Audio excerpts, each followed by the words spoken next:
am mbégte si ñëw fii avec samay confrères parce que dañu convoqué koo xam ne ñoo bokk métier bi muy Pape Ngagne Ndiaye bon man nag bu ñëw fi pour ñaari yëf d'abord pour le président Doudou Wade avec qui je travaille au sein de Challenge New Media en tant que consultant tous les lundis beneen bi aussi mooy suñu confrère comme je l'ai dit tout à l'heure Pape Ngagne Ndiaye bi ñu convoqué et pour man dama jàpp ne dañu nekk ci réew boo xam ne démocratie la dans une démocratie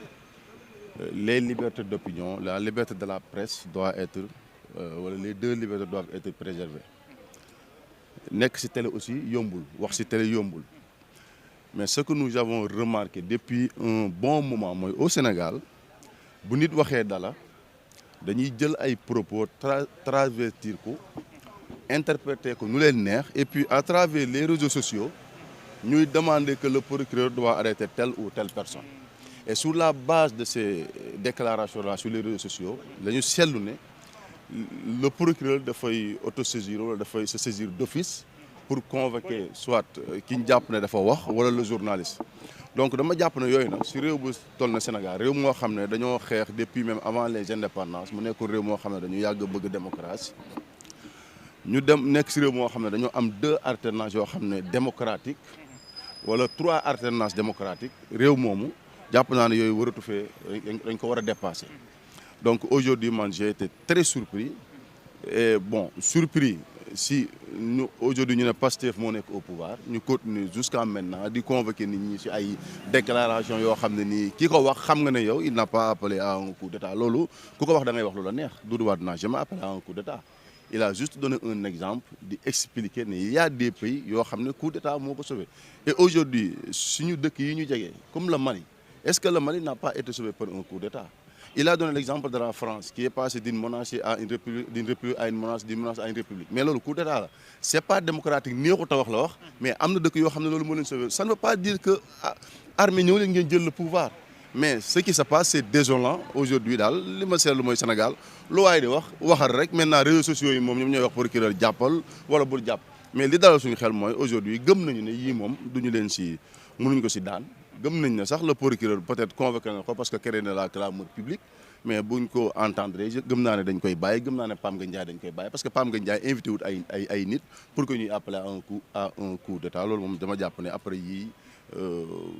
duñ leen cité daal et même buñ procureur sax waxoon dafay yóbbu procès amul benn juge bu ma jàpp ne dana jël lii di si tëj Doudou Wade wala mu si sonal Pape Ngagne Ndiaye. par rapport ak le journaliste Pape Ngagne ñu bëri dañu jàpp ni dañoo seetlu son notoriété par rapport à doyen Doudou Wade quand ba mu yëkkati des propos nee na Pape Ngagne moo na ko recadré wala mën a centrer débat bi pour ñu mën a wax yenn kàddu yi en tant que journaliste ndax da nga jàpp ni Pape Ngagne dafa nekkoon ci seulement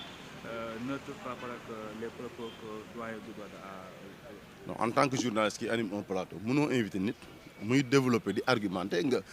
wax benn exemple nga koy dagg naan ko non parce que bu boobaa sax yow yaa koy dugal Pape Ngagne mi si plateau bi Moustapha Diakhaté mi si plateau bi ñoom ñëpp amul kenn ku sa xel dem ne Doudou Wade mi wala ñi ko doon seetaan dafay appeler à un coup d'état il y a une benn groupe de personnes ñoo dagg wax jooju jox ko interprétation sur les réseaux sociaux ne Doudou Wade appelle à un coup d'état nit ñi toppaat si di ko répéter mais Doudou Wade n'a jamais appelé à un coup d'état c'est ça la vérité Pape Ngagne Ndiaye en tant que journaliste xelam sa mënul dem si ne Doudou Wade dafay appeler à un coup d'état nit mënul nekk si opposition ànd ak quelqu'un comme Abdoulaye Wade xeex pendant 26 ans opposition pour accéder démocratiquement au pouvoir aujourd'hui di xeex pour la démocratie ba pare taxaw fii naan ba pare di woote.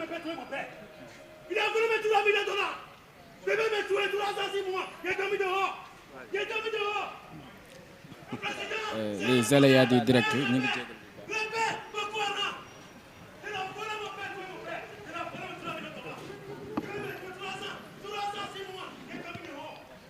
voilà ñuy jégalu si dog-dog bi nga xamante ni moo am waaye continuer. donc li ma la wax mooy nit mënul nekk si opposition pendant 26 ans xeex nekk si parti bu ñu tuddee parti démocratique sénégalais ànd ak Ablaye Wade xeex Ablaye Wade doon wax ne du ma jéggi si ay néew pour dem palais nga ñëw di woote en coup d'état et puis loolu moom vraiment ku koy askanal Doudou Wade sax xam nga ne li ngay wax c'est pas logique maintenant nag man les acteurs politiques du ma leen si mere ñoom ils sont dañu nekk si xeexu politique mais li ma jàpp mooy la justice nag moo nekk le pilier fondamental bi war a préserver les libertés d'opinion moo war a préserver la liberté de la presse donc justice boobu la ñuy woo bu ñu ko dugal si ay xeexu politique parce que ñii fi toog tey di Pastef dañ doon xeex ni justice waruñu ko utiliser à des fins politiques ñii fi toog di Pastef dañoo taxaw ne sénégalais yi procureur pouvoir am dafa bëri nañu dindi le lien ombilical ils l'ont écrit noir sur blanc sur le livre projet bi nga xam ne moom lañ présenté les sénégalais donc aujourd'hui bu fekkee procureur dañ ne dafa autosaisir man loolu lañ wax mais gëw ma ko li ma gëm mooy c'est pour des raisons politiques qu'on a convoqué Doudou Wade et dans ce pays il faut le dire mënuñu nekk dans une démocratie ba pare bëgg na képp ku bokkut ak Pastef di ngay xalaate tu es en danger même dans nos plateaux parfois si tu émets une idée qui va à l'encontre de Pastef on te dit que defal nank mën nañ laa jàpp à tout moment je pense que dañ ko war a bàyyi aujourd'hui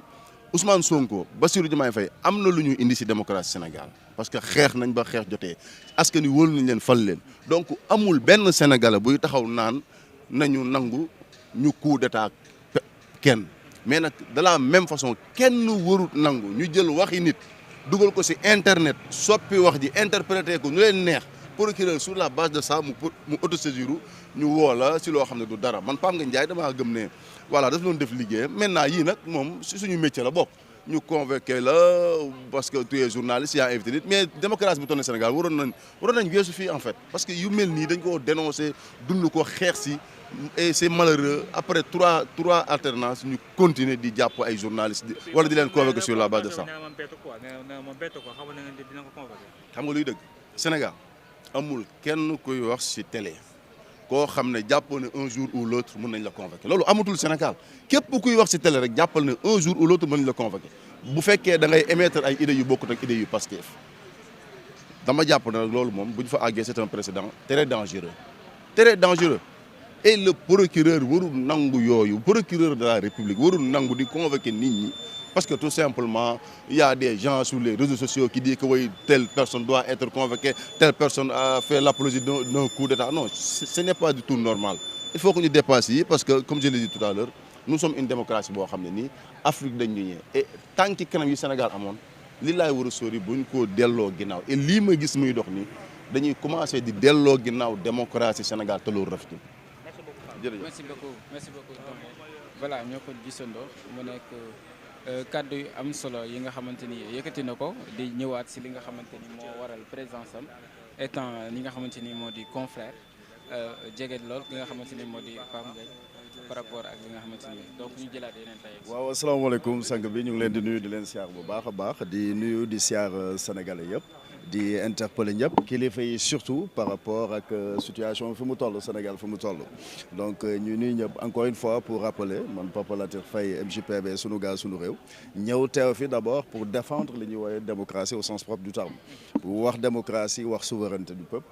doole beeg manoore geeg yi ngay gis yëpp askan wee ko moom c'est aussi simple que ça kenn amul sañ-sañu jël doole askan wi di ko xeexe sa xeexu bopp muy benn ñaar muy séparation des pouvoirs le pouvoir exécutif le pouvoir législatif et le pouvoir judiciaire muy lu war a leer bu loolu jàllee lu ñuy wooyee la liberté d'expression au sens propre du terme bu ñeenteel ba nag doon l'égalité des citoyens devant la loi parce que tey bu ñu nee convocation am na tey la ma doon xaar mu nekk mooy ñi nga xam ne wane na ñàkk yar ñàkk teggin jëmale ko tey ci ay kilifa yoo xam ne kilifa diine kilifa aada ci jëm ci réew mi ñoo xam ne ñooñu tey la ñu waroon a mën a woow parce que ku dem bay laal pas-pasu jàmbur ba am noo ciy waxee ñoo xam ne démb ak barki démb parce que à l'état actuel la waroon a nekk waxtaan bi mooy comment faire tey pour problème bi nga xam plus ou moins am na diggante Sénégal ak Maroc lu ñuy def ba régler loolu te loolu da cee bokk d'abord foofa ñuy waxtuwaa woon tey la jaadu woon tey sax premier ministre Ousmane Sonko balaa moo dem Maroc la jaadu woon mooy mu dem taan ay ñaan dem Tivaouane dem Kaolack dem fu ne ba di yàgg Touba sax pourtant woo kilifa dine pour que ñu xam ne li nu boole football foo ak ree la aussi simple que ça ndax dafa am leneen lu nu gën a bokk tey muy naasiril xaq bil xaq ku ko tudd ñun ñëpp ci lu ñu bokk donc ñu ngi nuyu bu baax a baax alhamdulilah rabbil alamin waaw ci loolu loo gisee nooy jàngatee les propos yi ñu jàpp ni moom la Doudou Wade yëkkati ba mu juroo ko ci convocation ndax dafa jàpp ni ndax moom dafa wax ci ba tudd mbirum coup d'état loolu moo autoprocureur daal di autosaisir mën ko ci laaj ay laajte lan nga jàpp ne moo bi les convocation ci doyen Doudou Wade. bon convocation bi lu mu mën a doon man li ma bëgg a wax d'abord il faudrait que ñu couper le cordon ombilical buum bi nga xam ne moo lëkkale li ñuy wooyee le parquet ak le ministère de la justice ak la primature ak la présidence de la république loolu faw ñu dindi ko parce que cela relève tout simplement du code de l'indigénat c'est aussi simple que ça dëkk bu normal ay nit am nañu sañ-sañu d'une manière très civilisée quand même ñu échanger wax seen xalaat ci réew mi sauf que tey bu fekkee ne am na lu ñu évoqué je me dis en fait je suis positif par rapport à cela je soutiens à 100% muy Doudou Wade muy Pape Ngagne Ndiaye c'est aussi simple que ça parce que waxtaan la tout simplement ku ci ne yaa xam la nga ca jublu la nga ca recoupé loolu yow la mais je pense que Sénégal fi mu nekk ak fa mu jëm et surtout fa nu jóge loolu la muy njëkk a laaj d'abord mooy ku fi mën di convoquer nit maanaam mooy woo nit rek xëy na peut-être ci waxtaan ci échange tout simplement par rapport ak loo xam ne lu war a leer lu war a leer mooy lan ñu waxtaan plus ou moins parce que bu ñu waxante dëgg am na liggéey boo xam ne ci réew mi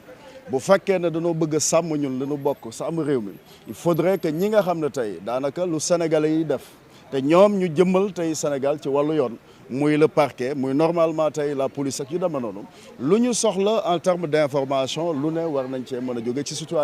situation bu mu mën a doon ak citoyen bu mu mën a doon mais la première chose d'abord que les services de renseignement def seen liggéey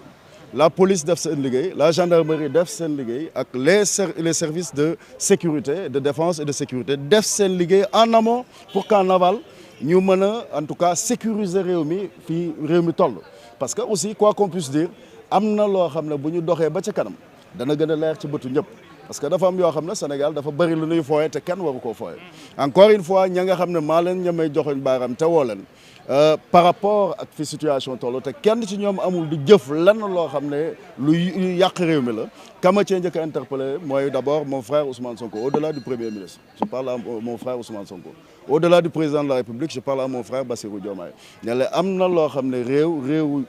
yoon la réew yoon bu ñu ko waxee nag mooy ñu sàmm réew mi mais sàmm réew mi mooy sàmm d'abord kaaraange gi tey bu ñu convoqué tey muy Doudou Wade père Doudou ba ñu convoqué tey Pape Ngagne lu mënoon a ñàkk la mais je me dis que tout simplement bu demoon ba am aussi woote xëy na maanaam question maanaam xalaat wala laajte bu ñu leen waroon a laajte par rapport ak ku ci ne rek par rapport ak li nga xam ne appréciation bi nga am ci situation bi ndax ñi nga xam ne ñu ngi observer taxaw ci biti ku ne xam nga ne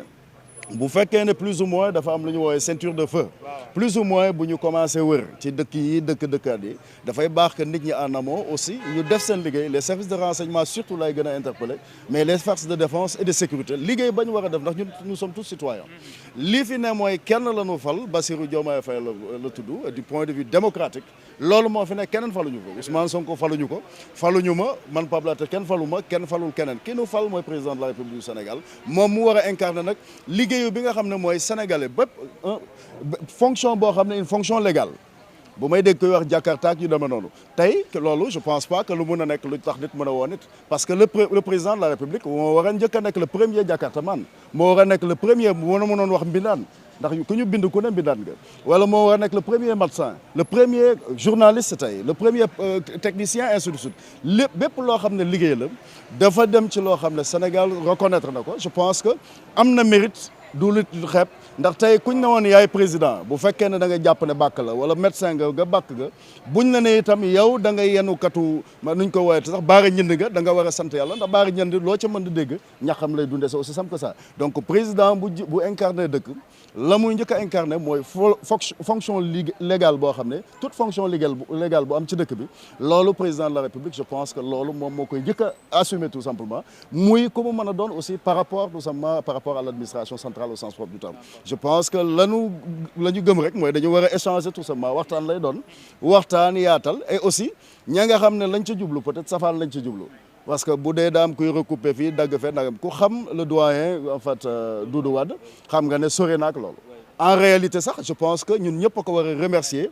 État au Sénégal moo ko war a remercier les forces de défense et de sécurité ñoo ko war a remercier la sécurité nationale ñoo ko war a remercier mais surtout en amont ñu am liggéey bi ñu def ba nga xam ne réew mi danañ ko gar danañ ko maanaam aar gi mu wax ba nga xam ne muy man muy Damba muy Samba muy ku jóge ci biti muy ku jóge ci biir kenn koo xam ne di nga mën a gàllankoor li nga xam ne mooy le bon fonctionnement tout simplement du Sénégal et 40 Sénégal yëpp dañu ñoo ko bokk après tout sunu gaz sunu réew jërëjëf jokko merci beaucoup voilà ñoo ko déggandoo mu nekkoon intervention fi nga xamante ni